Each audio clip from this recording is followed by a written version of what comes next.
আপনার আসলে বোঝায় লাভ নাই, কারণ যার ঘরে বউ নাই তার এগুলো বুঝেই বাকি আর না বুঝেই বাকি।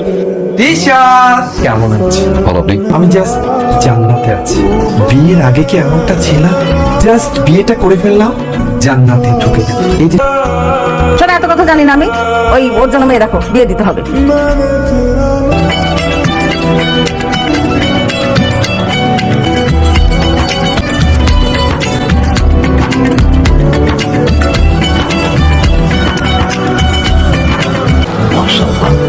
আমি একটা কথা বলতে চাচ্ছিলাম।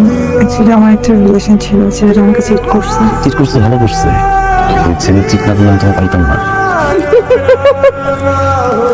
শুনছেন? আপনার চা।